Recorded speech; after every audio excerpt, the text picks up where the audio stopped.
You're watching Leafs Morning Take with host Nick Alberga and former NHLer Jay Rosehill. The show starts now. Well, that was a pile of shit. Hi, everybody.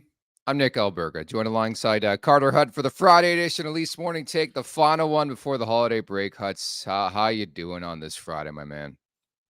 Better than the Leafs are doing. I can see why Rosie called in this one. Hey, he said, no chance I'm coming to talk about that steaming pile from last night. Well, that's another thing, okay? Just to bring this up on the show, Rosie's not here today because he's en route to the Barn Burner show to get gooned up on that show. So priorities. Rosie, I know you're going to watch, you're going to listen to this. Like, it's full-blown, like, DEFCON 9 in Toronto, and this guy's going to booze, man. We need some hot takes, buddy. How are you today, though? Good? Good. I am good. It's that time of year, last day of school for the kids, and then they are off for a while, which is kind of a little bit anxious for me and my wife, knowing that we got to look after our own kids. I didn't have them to look after them myself, you know? Yeah, that's tough. And you talk about kids. Sheldon Keefe's looking after a bunch of kids right now, and we're going to get in that game last night. We're going to talk about the Columbus game as well. Maybe a bit of a development in the Willie Nylander front. But I thought we should start with a bit of an exercise. And we'll go first with what transpired between Columbus and Washington last night and get your perspective. It's such a perfect show for you to be on, to guest co-host, because of everything that transpired in Buffalo, what happened with Merzlikins and Tom Wilson. What was your read on that last night with respect to Wilson and Merzlikins and OT? Like, you had an opportunity to maybe get in a fight? I never had one in the NHL. You know, you obviously got to stand your ground, but I think this is just such a dumb play. Like, you're the goalie, man. You're not going to fight. You're going against Tom Wilson. Like, he's going to absolutely speed bag you. And then if somebody sticks up for you, they're going to get beat up. So it's just one of those things where, like, wrong time, wrong place. You know, he was complaining about trying to get slew foot earlier in the game, but it's just a dumb play. Like, what do you do? And I hate when goalies would do that. It was just one of those ones that really frustrated me. I think over the years, seeing Binnington do it all the time, I would be like, you know, you just want someone to go down there and clean his clock. Oh, definitely. And I just think it brings a bit of spice to the game, which has been missing, as you know, in recent memory. And then I don't know if you caught the picture after the Capitals won the Ovechkin winner. That was, dude, that should be up in Paris in the Louvre, man. Like, I don't think photographers are commended enough for some of the work they put together, but it was like pretty much a shot of like the entire Capitals celebration, like glaring at Merzlikins, which I thought was perfect. Yeah, I loved it. It was a photo that it just shows you like how dumb the situation was by it. Like, these are guys that play in the NHL. They play every day. When you do something stupid like that and then you get burned on it, like, they're just rubbing it in your face. Like, nothing needed to be said there. Just everybody staring at him, giving him the gears as he skated by, as actually just Ovi just sniped one on him. So that's a great photo that is going to last a while. And, you know, as a goalie, he's one of those guys. He's a character. It is what it is. But it's funny, that photo. That was a great capture. That's for sure. Oh, it's phenomenal. Did you see this J-Fresh hockey survey that they put out yesterday? Do you have a chance to see this? No, I can't say I did. You hit me with So there was a survey put out by J-Fresh Hockey, and I'm not throwing darts here. I don't know who they surveyed, but it confirms that the Leafs are the NHL's most annoying fan base. Like, I don't know if they just pulled everybody in Montreal or somewhere. Like, even I see Florida Panthers have 0 people. They have a pretty annoying fan base. I know Leafs fans are a bit triggered by that. I just call it jealousy, honestly. I just call it jealousy. I don't know how you see it. I don't know. I don't want to be the bearer of bad news, but I think this might be true. I saw this yesterday. I didn't know it was Jay Fresh. You caught me off guard with the Jay Fresh, but honestly, Leafs fans can be pretty annoying here, Nick. I don't want to get down in the mud here, but at times there's definitely other fans that are painful. I think maybe it is a bit of jealousy. You know, it is the hotbed, but they think the league's revolves around them, which sometimes it does, but it does. There's a lot of people that could be on that list as well. I think in Arizona, like, obviously 0% because no one even goes to the games. Barely. They have a college arena, but the Leafs, Ottawa, I'm surprised Ottawa up there at 10%. I would put the Habs before them. I would put a lot of teams before Ottawa. That's for sure. They're irrelevant. They have been irrelevant for a long time. Well, they're another story, but I think it just confirms that maybe J-Fresh Hockey is out of Montreal. I don't know. Like, it's just, I'm always wary of these polls, and it made national headlines, so I guess it's a big time poll. Again, I'm not throwing darts at anybody here, but just like such a random ass fucking poll. Like, I don't know. They talked to like 3,000 people and they voted, and somehow those were the results. But like, it just strikes me as something to troll Leafs Nation, which again, Yeah. we've been accustomed to seeing in the last several years of existence. I would bump the Bruins up that list. I don't know if you've ever been to a game in Boston, but oh No. my God, you do not want to play a game in Boston. They are just right out of Southie, right out of the local dive bars. And they are, I remember losing a game one time in Boston, and Allmark had played really well. We lost 2-1. Game's over, and he's standing at the net, just like this is when he's on Buffalo, taking a drink of water, just taking his sweet ass time. I remember the boys just going nuts, like, get us out of here. Every fan in the tunnel is just like making fun of us, you losers. That's where you just want to get out, get on the bus, grab a slice of pizza, and get the heck out of that rink. But this guy's taking his sweet ass time, enjoying his 2-1 loss. What a loser. Big time loser. And that seems to be a theme around this league. I would even put Philadelphia in that conversation when it comes to that fan base. I remember I went for a Leafs game a couple years back before I was in media pretty much, and almost got into Tilly. I won't lie. Got a bit gooned up and almost got into Tilly.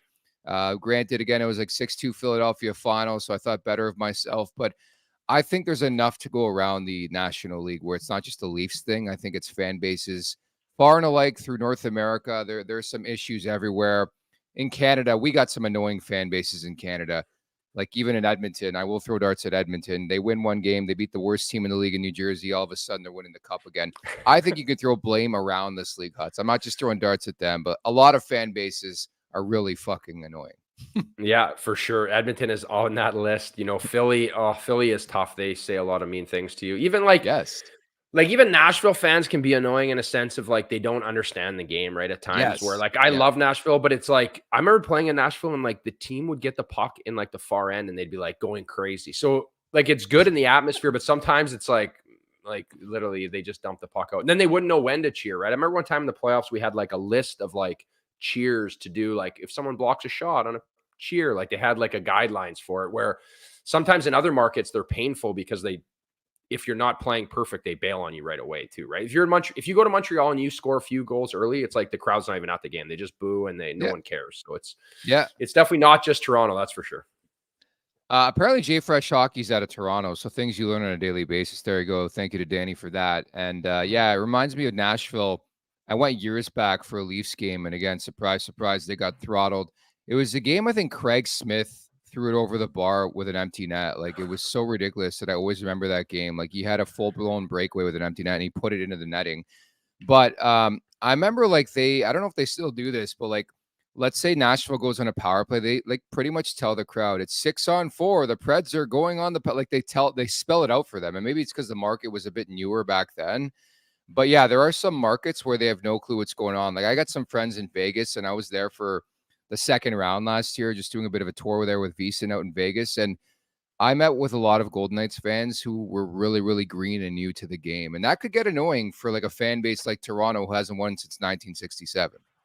Yeah, I think that's tricky, right? You see these teams come in and, you know, get even Nashville getting to the cup final, Vegas coming in with this expansion draft where they just pretty much had the pick of the litter. But the unknowledgeable fan sometimes is good because they're just energy, right? You go to Vegas and you come up for warm-ups, the music's pounding, but it holds you accountable as a team, I think, being in a market that's good, right? Like St. Louis was like that too. They would turn on you quick, right? If you weren't playing well, it'd be dead. And then some nights it would be, but I always struggled in those markets. I remember playing in St. Louis where we were in a playoff series against Nashville and we were having a tough game and they'd like turn on you. They'd just be like kind of bail. It's like, well, this is when you need the fans. This is when you need the home ice. This is when you want energy, where like teams like Vegas and Nashville, like playoffs in Nashville are unbelievable because everybody's just going nuts. We had one game, we beat the Sharks one year in triple overtime. Mike Fisher scored the winner. And I remember leaving that game and I was like, I didn't even play. I was just sitting on the bench. I felt like I was hungover because it was so much energy and like electricity the whole game. All I was doing was making sure Rene got whatever he needed. I was massaging his feet between periods. We ended up winning and everybody was hammered. It was just like an unbelievable time. So I think that sometimes is fun. But at the same time, you know, having that knowledgeable hockey, they at least during the regular season, when it's a long season, they know when to cheer and when to get into the game. I know why I'm going to cheer. It's the Boxing Week sale you never knew you wanted or needed, Huts. From December 26th to December 31st, there'll be some major savings in all Nation Gear merch, including discounts in our newest line drop, as well as the Varsity Collection. Keep it locked on nationgear.ca for some major Boxing Week savings. And again, I know we're prolonging the inevitable conversation we're going to have on this show. I'm trying my best because I really don't want to talk about last night, but I should mention as well, if you like what we're doing at the Leafs Nation 401, where you can subscribe here on YouTube, Leafs Morning Take, wherever you find your podcasts. I know a lot of you have been asking about the holiday special. Thought I think we should just clear the air. Surprise, surprise. Technology took over. All four of us got together, Stewie included, Rosie included, the other day. The recording didn't go as anticipated. So long story short, Rosie and I got together again yesterday for a different holiday special. And then just to make it up to everybody, because you don't get Huts, you don't get Stewie, we interviewed Easton Cowan. So that's coming out on Christmas Day. I know a lot of people in the chat have been asking for Easton Cowan. We interviewed him yesterday in Sweden. And so that's coming up over the holiday break, something you can get away from your family, listen to our podcast. How about that? Yeah, it's nice. Just drop us. I cut out time to be on here, take time away from my family and kids for a Christmas special. I had the Santa Claus suit on and everything, and they just I think the main problem was Stewie's Wi-Fi. I think he was still on dial-up. We could barely see the guy. Fuck, man. It was tough. It was really tough, and I did feel bad. Luckily, you guys are like so low maintenance. Obviously, I've worked with Stewie in the past, but I have worked with some broadcasters and former NHLers who would huff and puff, and I'm thankful you guys just stuck with us. We tried our best. The funny thing about that recording that'll never see the light of day, 3 seconds in, I was wearing my ugly Christmas sweater, my like funny Christmas sweater. And I said, "Hey, Rosie, your mom sent this to me." It was like literally 5 seconds into it. And he's like, "My mom's dead." So I'm like, what a way to start this holiday special. So now you guys know what happened, but it's never going to see the light of day. But Rosie and I did put together a holiday special. But nonetheless, I think I'll get some of your thoughts on the holiday season to wrap up this broadcast a bit later on. But let's dive into it. Brought to you by DoorDash. It's time for the appetizer. For a limited time, our listeners can get 25% off, up to $10 in value, and zero delivery fees in their first order of $15 or more. When you download the DoorDash app, enter code NATION25. That's NATION25, uppercase for that. 25% off your first order with DoorDash. Offer valid in Canada. Subject to change. Terms apply. So I think we should go in chronological order. Again, it would just be so easy for 15 minutes about whatever the hell that was. But I want to go before the game. And I thought, again, this is perfect that you're on. Former NHL goaltender Carter Hutton. So the pregame comments were a bit alarming to begin with from Sheldon Keefe, saying this about Ilya Samsonov. He's got to play. We got to get him going here. I think if you're a goalie, and I'm sure Samsonov sees social media and what's going, that's probably the last thing you want to hear. We got to get him in there. Yeah, well, he's on the team. I don't want to play him. I have to play him. He sucks right now. He's struggling, but they're telling me I got to play him. I can't just sit him on the bench every game. Like, what a way to instill confidence in a goalie who's been just a shit show, who was good last year. Like, he's played well, and he just can't seem to find his game right now. So I don't think that is. And then again, like, he rolls out to the media last night and he just says stuff like, "What are you saying, man? Keep that to yourself. You don't need to show your hand." Like, these are things you're just giving people bullet points to go off. So it's tough to watch. And I definitely don't think that's something you want your head coach saying. And even in that case, if he's not on social media, if he's not seeing it, someone in the media is going to say that to him. "Hey, Keefe said this. It's everywhere. You're playing in Toronto. It's a fishbowl." So that's definitely not the way to want it to go. And then you look at the game. Oh man, maybe that's why Keefe didn't want to play him, but he seems like he had to. Oh, they're in one. Absolutely in one. So 5 goals on 19 shots. Dude, the first 2 shifts, the Leafs were outstanding. Like, that's exactly the start you want on the road. They're buzzing. They're on Buffalo's D.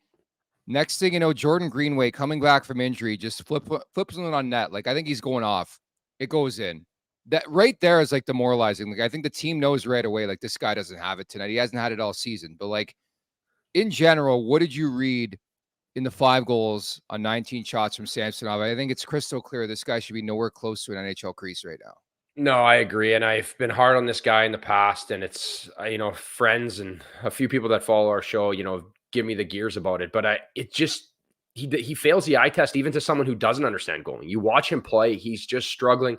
On the Greenway goal to start, it's like he's not even tracking the puck. He's just moving because the puck is moving left to right. And it goes in and he's in like full splits, almost going the other way when that's a routine. That's a routine save all day. Right. And then if you look at Tage Thompson goal, I know it's like he's got a decent shot, but that's a routine save. He's looking at his glove. He's clueless.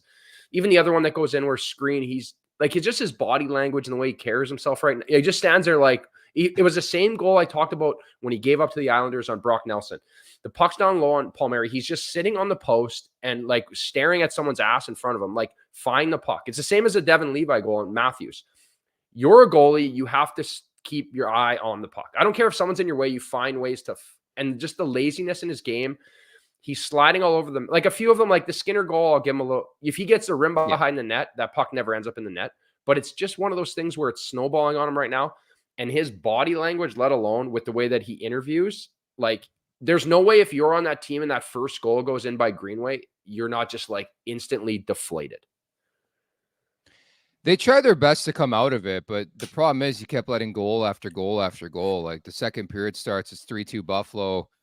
And then just shit after shit after shit. And the Leafs try to make it a game. And again, I know this is going to be pinned majorly on the goaltending, specifically Samsonov. I thought the Leafs stopped playing, man. They gave up. They gave up. And I don't care if you have Red Light Rasico in there or Ilya Samsonov or Carey Price. Like, you just can't do that. You are pro athletes. You are professionals.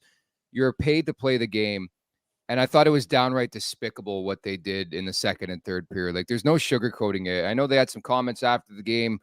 Austin Matthews called it embarrassing.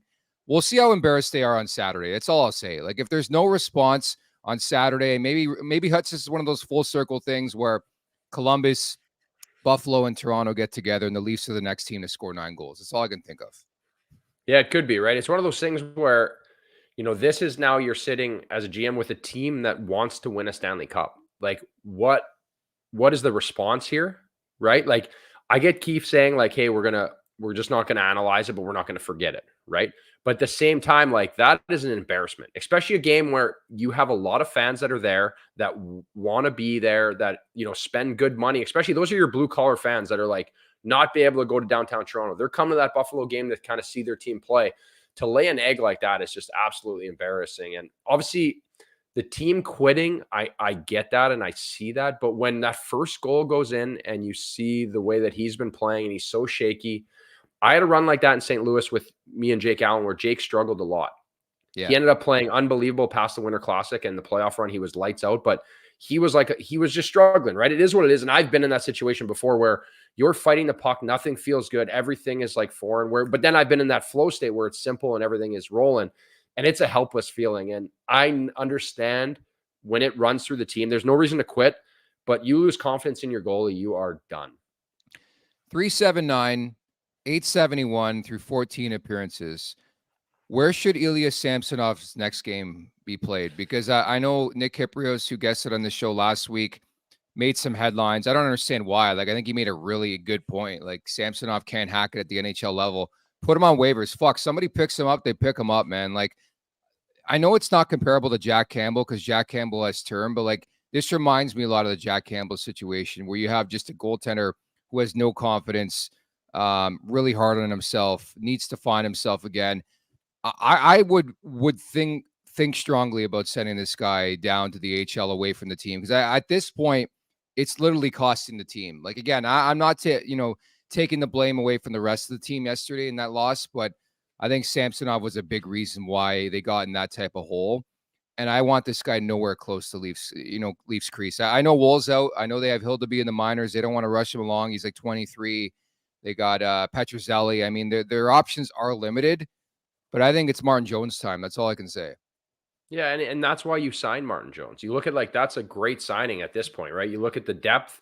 Even you look at certain teams that are dealing with this as well with a few injuries, let alone just guys playing bad. Even the Wings having Reimer as some depth with Lyon and Husso out. But I don't think that is really an outlandish comment by Kyprios, like being like his next game should be in the I think you should get him down there, let him go play, let him figure out his stuff because the margin for error at the NHL level is just, you can't be taking your bumps and bruises up there. That's why you look at even like Levi and UPL in Buffalo. I think they rush those guys. But Samsonov's at a point in his career where he's the guy, right? Like, you need to play well. You're getting paid to play well. And even not giving him the big deal that he could have deserved last year, taking him arbitration, looks genius right now. Imagine they were locked in on this guy on like a big term deal like Edmonton did to Campbell, where everybody was like, how are you giving him 5 for 5? Now look at the situation they're in. So maybe you get him down there. Maybe Martin Jones can be the stopgap because I think whether Samsonov's up or he's down, Martin Jones has to play now, right? Especially after what Keefe just said and then that performance last night. Oh yeah, it's signed, sealed, and delivered. But the unfortunate thing in this day and age, these guys can't play every game. And I think Martin Jones is like a fine third goaltender, but for all these people 4 days ago proclaiming this guy as the fucking Vezina winner, like, give me a break. I mean, he's nothing special. The numbers will check out in the AHL. The numbers will check out in his career. He is what he is. So I think, again, to begin, there were unrealistic expectations with Jones. But I don't think there should be any concern. Like, I think that's the big conversation. No, you can't send him to the AHL because God forbid somebody picked him up off waivers. I would look at that as a blessing, a fucking blessing ahead of March 8th to give this team some salary cap space, man. Like, I'm so done with this guy. And for those of you who watched the podcast and listened early on in the season, I was the first backer of Ilya Samsonov. Like, there's no way you can bury this guy this quickly. It's 14 appearances, man. Like, that's legitimate sample size in the NHL. We're at Christmas, and this guy can't make a save, and I feel like I'm watching Baywatch because he's swimming out there. Yeah, he is swimming. He's sliding out of the crease. He's all over, and he's been like that all year. It's been ugly. He's had the few games where he's been solid, but just his effort level. And you look at Washington, right? They move on from Vanacek, who is struggling with the Devils. They moved on from Samsonov, who is struggling, and now they have Kemper, who's playing well, and Lindgren, who's been amazing.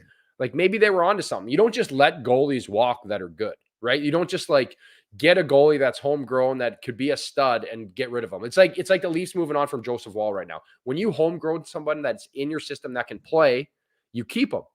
They don't let guys walk. Maybe they're onto something. You watch him. He's been kind of he's struggled his whole career with, being in shape and getting in trouble and just his effort. I don't know. For me, I struggle with it because I'm like the old school. I was built on like working hard and I had to fight for every chance I got. So I struggle with these guys that are like silver spooners coming up in the system. They get everything handed to them and he's just an absolute dog. But I don't know. Who knows? That's just me because I'm bitter and retired. No, it's fair, Huts. This is not a chirp by any stretch, but I won't lie. Last night I was watching the game and I'm like, I want Huts to tee up what it's like to be on waivers. Again, it's not a chirp. You had a great career. You made some great money.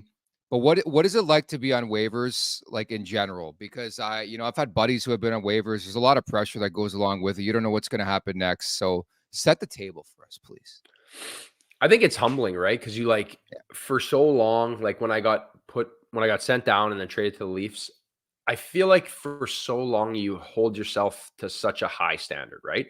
At least for me, I had the acceptability of like I had an injury, I was trying to come back, and I was getting older in my career. But when I was younger, getting bounced up and down, like you think you have a job, you think you're good enough. So you have this like image of yourself, or you see other players, other goalies that you compare yourself to, right? Like who your comparables are and where you can play.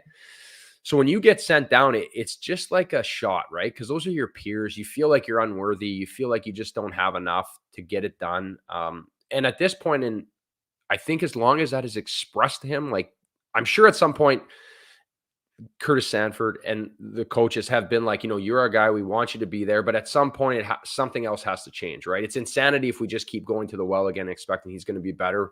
From my perspective, it could be something that he needs, right? I feel like for me, I remember I struggled one time when Rene got hurt and they traded for Devin Dubnyk from Edmonton. And he came in and I had a meeting with Mitch Korn. And it was very black and white because sometimes in hockey, everyone just fluffs you up, right? Like, oh, you're good. You're going to get your chance, blah, blah, blah. And I remember Mitch Korn saying to me, like, you haven't been good enough. You've sucked. You need to be better. And it's you're either going to play in the NHL in this short little stint or you're going to be done and you may not never get another chance again.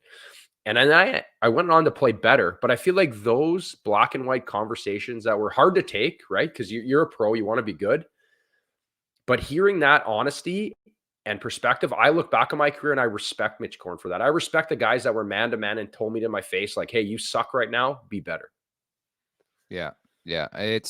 That's fair. And it's the big boy part of the job, right? I think humanizing the situation, I always try to do. I've never been in that sort of scenario. People watching in media have not been in that scenario. And it's just a lot different. So I appreciate you bringing me some perspective on that front. The other thing, like watching last night, it's time. And I was very careful to like tiptoe around this in the past. I was very cognizant of this, like what take, how should I attack? I know people in the chat, oh, you're pissed off today, like rightfully so. By its time, I think it's time for a coaching change. I don't know any other way to put it where I think this team is not learning from their mistakes. And I feel like if they continue on with Sheldon Keefe, it's going to be the same old episode when this season matters the most in the Stanley Cup playoffs. Like the fact that they're 30 games and we have no clue which team's going to show up, and just the drastic highs and lows. It leads me down a path where it's like, I think there's somebody out there who can extract a bit more from this team and put them over the top. I don't know if you feel the same way right now. Yeah, it might be a change of pace. You know, you look at even like Craig Berube coming into St. Louis, and he just like kicked everybody in the butt and took that team out of the cellar to win a Stanley Cup. And I just don't see this inconsistent play year after year, right? Like Rosie made that comment the other day when we were shooting the fake holiday special about Yes. just it's just like leafy things they do. And it's like, so like, if you define that term as like a leafy game, like, or a leafy team, you'd be like, oh yeah, one night they're going to look like the best team ever created. Then you watch the next game and they're just absolute dog shit. Yeah, so I think Hutch, that is the they're hardest. not ready to play. They're not ready to play. I agree. Whose fault is that? And I think that's the move. Like you Yeah. need a guy that's going to come in and just be an absolute tornado. But at this point, like you can't, it's been the same thing over and over and over again. You can only point the fingers at the players in certain situations so many times here. It's got to be somebody else. You're right. I just think it's unique to get your perspective. You're a former player in this league. Like, you know what's up. I just think it's like, it's a definition of insanity. And it's not Kyle Dubas's guy anymore. Brad Treliving's here. There's some really good options out there. Dean Evison, Craig Berube. I mean, Gerard Gallant, Claude Julien. Like, there's some guys who have won before. I don't care what kind of coach you want. But I think that the fact that we're staring here and looking, and I have no clue what's going to come up every game, game after game. It's like one game they're awesome, one game they're not. And this has been a story for years. Like leafy things. Like I always put this out on Twitter. You can make a top 10 leafy games just from the Sheldon Keefe era. Like it's insane to me, dude. Like I lose sleep at night thinking about how many times the Leafs get embarrassed. Granted, every team gets embarrassed. There's no shot in hell teams get embarrassed as much as the Toronto Maple Leafs. They can't lose normally. It's like you lose to a fucking Zamboni driver. You let Columbus score 5 straight goals and are down 5 Cobb. You lose to Arizona twice in a season. It's like game after game after game. And to me, it goes directly back to one person, and that's the coach. They're not ready to play. They need a new voice. They need somebody to pick them up because you can't fire an entire team. Like if you were to ask me on the record or off the record, I think they need a big time fucking trade and one of the big boys needs to go. But that's not going to happen. It's not going to happen in season at the least. You need somebody, you need a fresh voice in there. I'm tired of this. No, I agree with you. And sometimes that's all it is, right? It's like, because they have, when you watch them play, like the ill preparedness at times is just devastating. But then when they are on, they're unbelievable, right? You just need someone that's going to take control. And I don't know how his relationship with everybody, you know what I mean? Obviously, Tavares is the leader in the room, but he's a quieter guy. It's not like he's in there every day going nuts, right? You have the guys to get it done. It's tough. It's honestly tough to watch. Like it's one of those things where, can you legitimately think this team can win a Stanley Cup? And I think at this point, I think you're nuts if you think they can. Absolutely nuts the way that they've played. When you look at other teams that play, even like you look at LA and just the way that they play defensively, the way they have structure, the way that every time you turn the TV on, you're getting a team that they've dominated on the road. They've been, because they have structure, because everybody's bought in. When you watch Toronto, I don't get that feeling at all. And, you know, you can pick on the goaltending, you can pick on their back end, but at some point, you know, it goes to the guy running the bench every night. Oh, definitely. Like, again, you make a good point in LA. They can lose the game 2-1, but they outshoot the opponent 40-18. Like, how many times do you leave a Leafs loss and be like, oh, you know what? They played well enough to win. Like, the New York Rangers game the other night, maybe. Like, I can't remember the last time the Leafs lost a game. I didn't think they felt they deserved a better fate. Like, they usually get steam kicked. Like, it's really, really frustrating because, again, this has been an ongoing thing for years, even dating back to Mike Babcock. And for as much as we dislike Mike Babcock in the hockey world, the guy was incredibly right with the players on this roster. He just called it early. And we're still seeing the fruits of the labor now. And they're going to cost another guy's job. Like, do I think Sheldon Keefe's a bad coach? No, I think he's an awesome coach. I think he's an excellent coach. But I think he's at the end of the runway here. It's just not working. And people will call me crazy because the record's insane. They're on pace for 105, 110 points every year. But I'm a guy who wants results in the Stanley Cup playoffs. And a team that's this inconsistent, I can't see them flipping a switch. They barely did it last year. I think many people would agree Tampa probably was the better team. The Leafs got some puck luck. Then they just completely sacked themselves in the second round. Florida got some good bounces the first 2 games. They didn't show up for game 3. Another prime example. Rosie always gets pissed because I bring up regular season doesn't matter, but it's a process. You have these games, and I lose my shit when they lose to Arizona and Chicago. It's all about preparation for those game 3s against Florida, and they failed last year. That's all I'll say. Anything else? No, I think the league is tricky in the sense of you have to play a certain way to get in. And then when you get in the playoffs, you have to play a different way, right? And they do Yeah. not play the right style of hockey for the playoffs. When I look at other teams that have structure, that have everybody bought in, 5 guys, even sometimes in their D zone last night, it's just gross what's going on, like miscommunications. And I think that comes from the bench, So that's where it's, even as team gets in, like, so we're going to waste another first round, second round, whatever. Yeah. And at this point with those guys, this dippity do shit too. This dippity do shit. And again, I'm not here to point fingers at Marner, Matthews, any of these guys, but Mitch Marner, like this dippity do shit that you do in beer league, it just doesn't equate to the NHL level. I get that it's a Thursday game in Buffalo, fucking feeling good. It's the holidays, but like, dude, get the puck off the glass. Like you're trying to win a hockey game here, man. Like, you know what play I'm talking about, right? I think it was like the 3-2 goal in the first period, where it's like he tries to make that fancy Mitch Marner pass. Like, you got to simplify your game, man. When you're just not having it defensively and you fucking know like your third string goaltender's in there, you just can't do shit like that.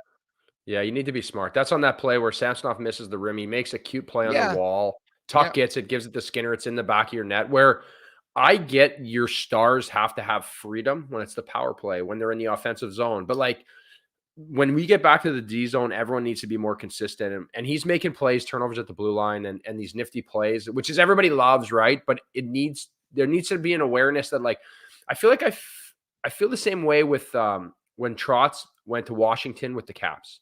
It was almost like these guys were just run and gun, and then he came in there and he was like, this is great. We have the firepower and you're going to get that.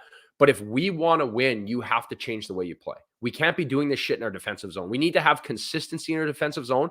And then you think, obviously, Samsonov hasn't been great, but like Holtby was unbelievable that cup run. But when you know what you're getting as a goalie, when the game is more predictable, like the LA is playing right now, it's so much easier. And then you're always in the game. And then all of a sudden you draw a penalty. Here you go, boys. This is your freedom. Score a goal, win the hockey game. But it's hard when you don't have 5 guys on the ice buying into that system. Dude, there's zero fucking accountability with this team. Zero. They lose this series. It's like, oh, we'll get them next year. They lose 9-3. They're like, yeah, it's an embarrassment. Like, you want to talk about accountability? Put Mitch Marner on your 4th line for a couple games. Like, fucking send a message. Like, I think that's what's been lost in the shuffle here. It's like guys and your big boys are making substantial mistakes. And I know they're your breadwinners and you're making tons of money. But I think you got to prove a point. You got to send a message. There's no message sending with this team. There's no accountability. You make a mistake in everyday life, usually there's something there that's going to hold you accountable. I don't feel like the Leafs feel that urgency to be accountable because they know the sun's going to come up tomorrow, if that makes sense.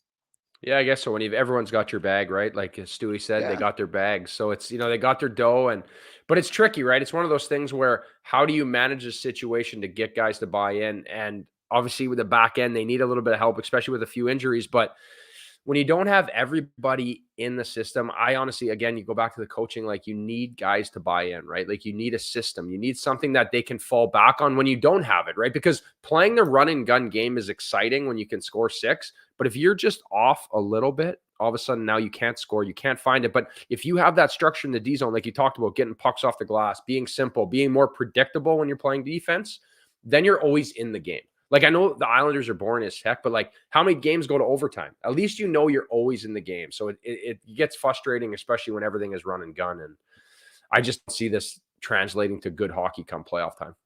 Again, it's not a conversation we haven't had on the show before. It's just like, I feel like we're doing it every 2 weeks now, and it's like nothing's changing. And it's like, oh, they got a good record, though, and there's people just fighting. It's like a civil war, and we miss fucking Kyle Dubas. Let's do a fucking press conference with the guy. Let's raise a banner. Like, it's the same shit. He hired this guy. It's not working. I don't think it's even on the coach. I think it's become crystal clear in the last 3 years. It's on the players, on the core guys, because they keep filtering new guys in and out, and it's the same shit every year. Like, dude, I'm still rock hard after watching Nathan McKinnon score 4 and 1 last night for Colorado. That guy's won a cup. He'll go through a fucking wall for his teammates. I don't know. I watch the Leafs sometimes, and I feel like it's like me in beer league, which I always bring up. I'm there to collect 1 and 2 and go home. It doesn't matter if I win or lose. So I know what you mean. It's one of those things. It's more inspiring, right? When you watch those guys wear it on their sleeve, and then you look back at like some teams that like just grind it out, right? Just, you know what you're going to get every night. They're going to go through a wall and they're going to play that. And McKinnon is one of those guys that's vocal about it. When has these big stars come out and acted like that? Yeah. Like Fair there's enough. just not the, but yeah, it's tough. Yeah, I'm in a mood today, clearly. I just didn't want to be in this mood in a holiday season, but somebody's got to say it. There's no accountability with this team. I think it's time for a coaching change. Ilya Samsonov, I don't know, fucking have him go check on John Klingberg and Robidas Allen, man. It just ain't working. I don't know what to every year it's the same conversation. They can't get a guy who gets a fucking save. I can't believe it. I cannot believe it. You look around this league, there's so many teams. Like Aiden Hill won a Stanley Cup. Find me a fucking goalie coach. Like, I don't know. The fact that Aiden Hill wins the Stanley Cup, Sean Burke's good at his job. And then you get Toronto. Maybe it's the pressure cooker of this market. This guy turned into a pumpkin. He was every fucking game last year. It's like 35 saves. He's a stud. Couldn't stay healthy, which is another issue with Leafs net mining and across the league. It's a volatile position, as you know. And so, yeah, I'm into one today. No, rightfully so, right? You're the one, you're Let's on the move button, on. you're watching it. Yeah, let's do it. I'll stay wherever you need me, buddy. I got your support, buddy. This Hey, is that's why I appreciate you, buddy. therapy session for you. Yeah, it really is. You know, I was joking with the guys off air. I was making a gingerbread house last night. I was feeling great. Making a gingerbread house, getting in the festive spirit, not one lick of Christmas in my fucking condo. I make this gingerbread house and the Leafs are getting stomped by the fucking Buffalo Sabres. When that barn is packed with Maple Leafs fans, like, makes sense of that for me. It was a home game for them. Step the fuck up. But anyways, let's move on. Let's talk Leafs jackets here. Wendy's is letting you win real food with your fantasy teams this year with the Wendy's Daily Face-Off Survivor Pool. Sign up to play the Daily Face-Off Survivor Pool to win weekly prizes like the new chicken strips and French toast sticks from Wendy's and the Wendy's app. Head on over to dailyfaceoffsurvivor.com to play today. By the way, if you agree with me and are watching right now, hit the like button, subscribe at the Leafs Nation 401.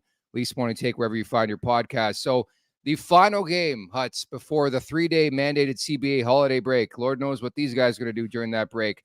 The Leafs visiting the Columbus Blue Jackets. So they talk about the game being an embarrassment against Buffalo. Well, I think we're going to find that out because they have to find a way to, like, not only win this game, but show that they've learned from their mistakes or whatever you want to call Thursday night. Yeah. This is where that response comes, right? Like you're assessing some of your players too. Some guys that had tough nights to get back from, right? Like Domi Scorby's -4. What does like Nylander do, right? Nice. These guys that are, they were even. They weren't even on for a goal against in a 9-goal thing, which is pretty impressive. But Columbus is reeling it. It'll be interesting to see what they do. Obviously it's been a bit of a mess, especially after last night. Merzlikhin looking like an idiot in overtime there.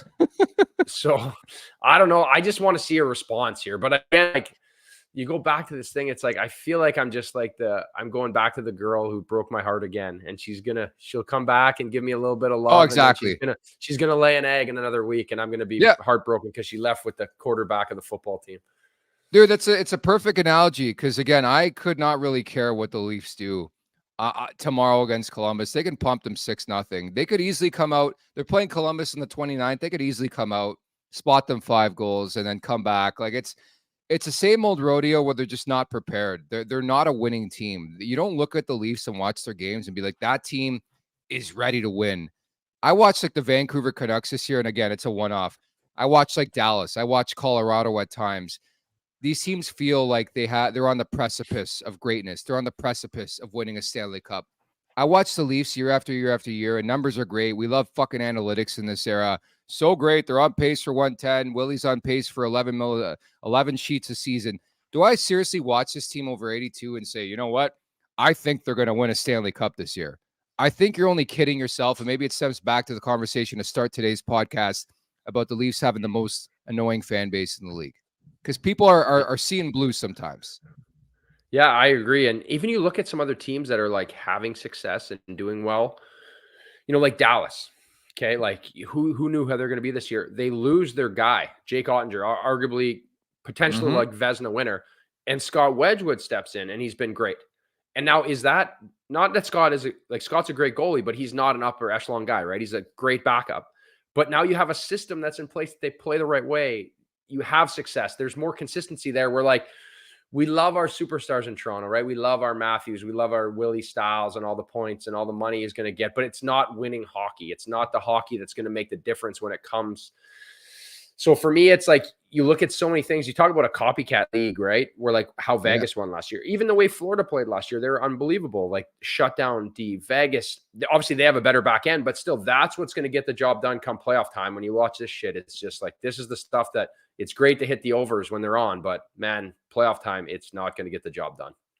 Yeah, I guess that was a significant part about the game yesterday is we came on this podcast and said hammer the over. That's 6 straight overs for the Leafs and Sabres. And Rosie questioned me for hitting an over at 7. I'm like, dude, there's going to be 12 goals tonight. I just had that feel. And yeah, we're looking forward to the Leafs and Jackets on Saturday night, the second of 3 meetings in 15 days, a bit of a scheduling quirk, but it's your guess is as good as mine as to like which Leafs team's going to come out in that game. But I think there's major underlying issues with this organization, with this team. I think undoubtedly that Brad Treliving and company have to know like what's going on here. And it's not from like a fight back standpoint. I actually thought the Leafs showed a bit of resolve in that game against Buffalo early on, late in the game. It's not about that. It's just like the lapses. It's about the goaltending. It's about the D structure. Like Guy Boucher, isn't he like a defensive wizard? Isn't this guy known for the trap? Like all signs point to Guy Boucher potentially being the next coach, which could be, I think, another big mistake. But it's like, I know he doesn't handle that part of the game, but I mean, you're still a coach in that room. Like there's just so many question marks with this team. And I think you're so right. And then like, even I watch a team like Florida. Can you seriously sit here and say, if the Leafs played Florida again in the playoffs, they'd win that series? I can't sit there and say that.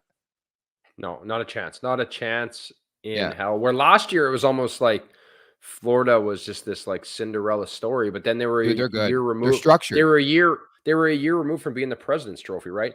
And last season, Bob didn't have the greatest regular season, but you still have a guy that's like established, that's going to get hot, going to play well, and they have goalie depth, right? They have 3 really good goalies. Where with the way Samsonov is playing, come playoff time, like if Joseph Wall doesn't come back from this injury as well as he, like, I'm telling you, man, I had a high ankle sprain.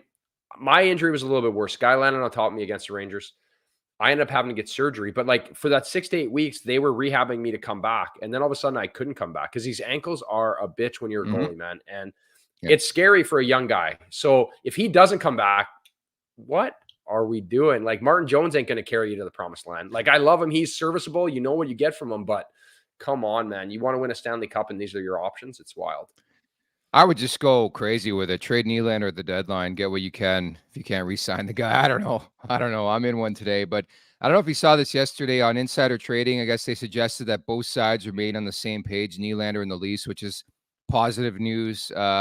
It sounds like Nylander still wants to be a Leaf long-term. I mean, we're not hearing much, which I think is a good thing, specifically Huts in this market, but there has to be a point of no return from both sides of the spectrum. And I get it. Like Nylander has been fantastic, and I think he's a great fit. And I agree with everything that's been said on this show the last couple of weeks, how I would prefer Nylander to stay and Marner to go. But I just would love to know what they're thinking, right? Like in a perfect world, I'm giving Nylander the Marner money, and I'm finding a way to move on from Marner, who's 1 year away from UFA. It's easier said than done, but he's not a guy I'm committing to anytime soon.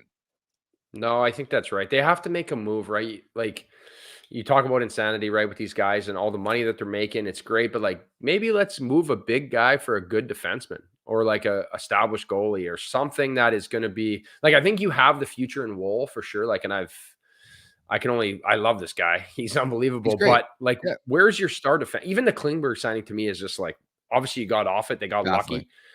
But like that is not the piece you needed. Like you look at like a big, steady defenseman, a Tanev, or like a guy that can play on the other side of the puck, eats up space and eats up minutes. Even I touched on in the holiday special, it won't be out. Bertuzzo, like he was blocking shots the other night against Ovi. Like he's a Thunder Bay boy, good friend, like a buddy of mine. But like they gave up a 6th round to get a guy that can just play shutdown minutes, that takes up space, that he's not going to put pucks. We don't worry about scoring pucks. We can score goals. We can do that. Let's get some guys that can keep the puck out of our net and get the puck out of our zone and just take up space, where I just don't see that happening right now with them. And it's frustrating to watch. That's for sure. The more you watch them, it's like the more you realize like there's so many gaping holes with this team. Like even defensively, I know you can make your case like, hey, they should get Tanev, they should get Hannafin, they've got to improve their top 4 in the blue line. If guys don't back check, if guys don't pick up assignments, like they're cooked anyways, right? There's only so much you can, this you're a goalie. There's only so much you can lean on your D and your goaltending. Like I think the team buy-in is where I start. I just don't see it. And again, This is not me reacting to a 9-3 loss to the Buffalo Sabres.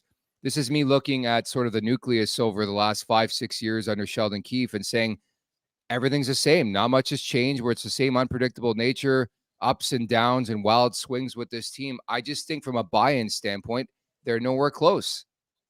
No, and I agree. And structure is going to win. Structure is going to consistency, finding that way to, I touch back on like those when St. Louis won the cup when I was there the year before. We were so structured. The year before I was in Nashville, guys. Maybe I'm the case, right? Every time I get moved out of a team, they go to the cup final. St. Louis won it the year before. The Preds, the next year, the Preds go to the cup final. But like, think about the Preds back end, right? You have Weber, you have Ellis, you have Ekholm, you have Yossi, you have like, then whoever were the 5-6, who cares? You look at Vegas last year, you look at these teams that have the consistency defense, even when I was in St. Louis that year. And then the next year, you look at Pietrangelo, you look at Parenko, you look at Edmondson, Gunnarsson. You have guys that have size that can eat up space and play minutes where that's not here, right? You have Brody and you have Morgan Riley, which are, these guys do a good job, but even Giordano, like he's hanging on by a thread at this point. And I think he's probably overshot the runway at this age, but where are those guys that are just that fearful presence when they step on the ice? Like you're scared to go get a puck in the offensive zone because these guys are coming to get you and make you pay. Look, all I'll say, like they have cap space coming up. I think they have to be mindful of all situations. I know this whole core four thing's fantastic and all, but it just ain't working. I'm telling you right now, we're just setting ourselves up for the same bullshit in the spring. And if Rosie was here, he talked me off that ledge, and you've done your best to talk me off that ledge. But there has been nothing I have seen from this team through 30 games where it's like, something has clicked, man. They are ready. Granted, it could happen in the final 10 games of the season. I'm not disputing that, not discounting that. Happened with Florida last year. It was Alex Lyon who signed. And I brought it up. The Leafs actually helped out Florida last year because they blew that game. Florida came in at Scotiabank Arena, won that game in OT. They won in that magical run. So good on Toronto. That's their purpose in life. But it's been a good therapy session. I do feel better about myself now. I know that's good because obviously I just wanted you to build a nice gingerbread house and have a nice little festive night. And then the Leafs put you through that, though. The only thing that was nice for me watching that 9-3 game last night was bringing back memories when I played for the Preds when we went into Toronto. There it is. Oh, my goodness. That is nice. The other side's not built yet. It's like the Leafs, man. I'm like half built. Yeah, half built. There you go. That's the back end. Yeah. And I was on the Preds when we spanked. That's my Liljegren right there. That is it. That is tough to look at, but I'm glad you made it. I'm glad we were able to get it out of your system here. And I was there. I was on the Preds when we went into Toronto and spanked them 9-2. So jerseys all over the rink, and we'll see that. But that was a Leafs team that was in a rebuild. That was a mess, right? So it's one of those things. This is a team you want to be a contender, and you're losing 9-3. Come on, to the Sabres.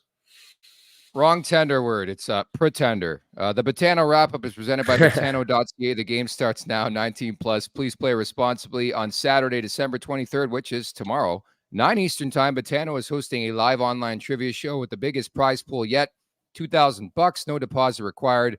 All you need is a Betano account to participate. Since the Leafs are playing Columbus, any bets stick out for you in that game? Well, I think an easy one would be the over. Like, I just think the way that they're going. What's the number? 10.5? Oh, I don't even know. Let's just buy that line up a bit.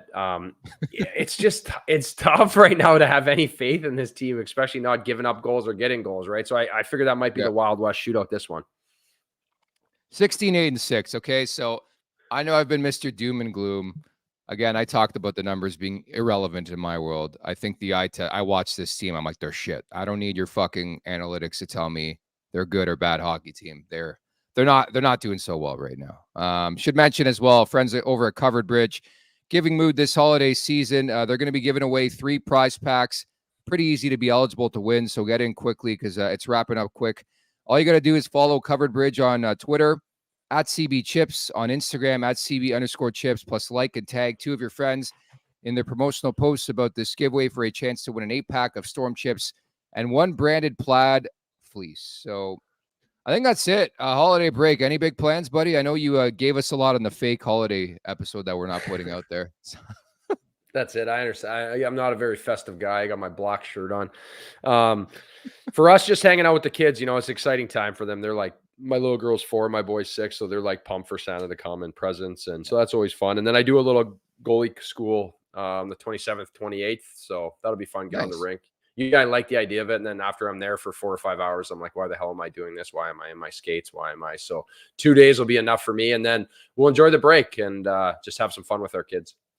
Giving back to the community. That's why I love you, Huts. I should mention, too, I had an over-under prop with Rosie set yesterday after the Leafs were not given a power play against the Rangers at 2.5. They got 4 power plays yesterday. So league management. He knows it. Even out the stat sheet, your analytics, someone's got to do it. Those refs know what they're doing. If there is something I've monitored very closely in 12 years of covering the NHL, it's you'll get your cookies eventually. Solo Santa Claus on the 25th, my man. Appreciate it. Happy holidays. Merry Christmas, Huts. Hey, thanks for having on, Nicky. Have a good holidays and good luck with the rest of that gingerbread house.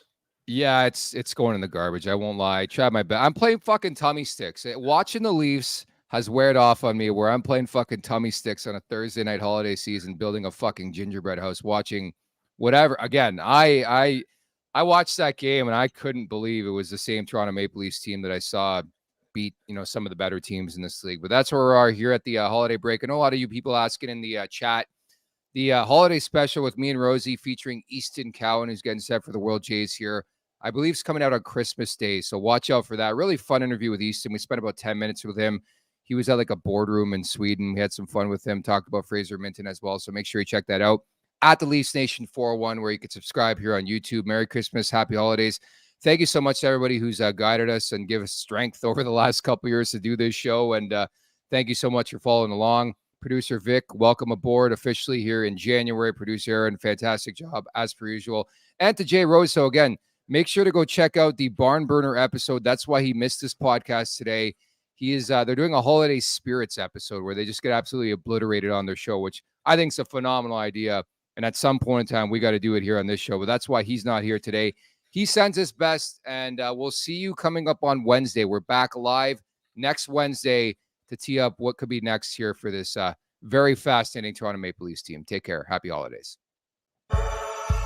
Thank you for watching Leafs Morning Take. Hit that subscribe button and never miss a show. And for more, visit theleafsnation.com. TheLeafsNation.com.